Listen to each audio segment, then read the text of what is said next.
ആധുനിക സമൂഹത്തിൽ പുരുഷന്മാർ അനുഭവിക്കുന്ന പ്രശ്നങ്ങൾക്ക് മാനസികവും നിയമപരവുമായ പിന്തുണ നൽകാൻ പുരുഷ കമ്മീഷൻ രൂപീകരിക്കുന്നതിനായി നിയമസഭയിൽ സ്വകാര്യ ബിൽ അവതരിപ്പിക്കുമെന്ന് എൽദോസ് കുന്നപ്പള്ളി MLA. വിവിധ നേട്ടങ്ങൾക്കായി സ്ത്രീകൾ വ്യാജ ലൈംഗിക ആരോപണങ്ങൾ ഉന്നയിക്കുന്നത് തടയിടാനാണ് ബില്ലിലൂടെ ലക്ഷ്യമിടുന്നത്. വ്യാജ ആരോപണങ്ങളിൽ ഉൾപ്പെട്ട പുരുഷന്മാർക്ക് പരാതി ഉന്നയിക്കാനും നിയമസഹായം നൽകാനും നിയമവിധേയമായ ഒരു കേന്ദ്രം സ്ഥാപിക്കുകയാണ് ലക്ഷ്യമെന്ന് കുന്നപ്പള്ളി പറഞ്ഞു. പുരുഷ കമ്മീഷനിൽ ഒരംഗം സ്ത്രീ ആയിരിക്കണമെന്നും എൽദോസ് കുന്നപ്പള്ളി കൂട്ടിച്ചേർത്തു.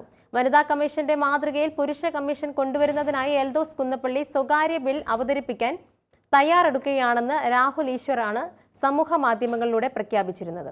മഹാത്മാഗാന്ധിയുടെ രക്തസാക്ഷിത്വ ദിനമായ ജനുവരി 30-ന് ജനാഭിപ്രായം സ്വരൂപിക്കാൻ കേരളത്തിലുടനീളം ക്യാമ്പയിൻ ആരംഭിക്കുമെന്ന് രാഹുൽ ഈശ്വർ അറിയിച്ചു. ഒരു മാസത്തിനകം കേരളത്തിലെ എല്ലാ MLA-മാരെയും MP-മാരെയും കാണും.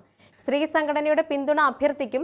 പുരുഷ കമ്മീഷൻ ഒരിക്കലും സ്ത്രീവിരുദ്ധമല്ലെന്നും അദ്ദേഹം പറഞ്ഞു. BBC പ്രസിദ്ധീകരിച്ച കണക്ക് പ്രകാരം 53.2% പീഡന കേസുകളും വ്യാജ പരാതികളാണെന്ന് രാഹുൽ ഈശ്വർ പറഞ്ഞു. ബോബി ചെമ്മണ്ണൂർ ഹണി റോസ് വിഷയത്തിൽ ഉൾപ്പെടെയുള്ള പശ്ചാത്തലത്തിൽ പുരുഷ കമ്മീഷൻ വ്യാപകമായി ചർച്ചയാവുകയാണ്. പുരുഷന്മാരുടെ അവകാശ സംരക്ഷണത്തിനായി രൂപീകരിക്കപ്പെട്ട ഓൾ കേരള മെൻസ് അസോസിയേഷനും സമാനമായ ആവശ്യങ്ങൾ മുന്നോട്ട് വച്ചിട്ടുണ്ട്.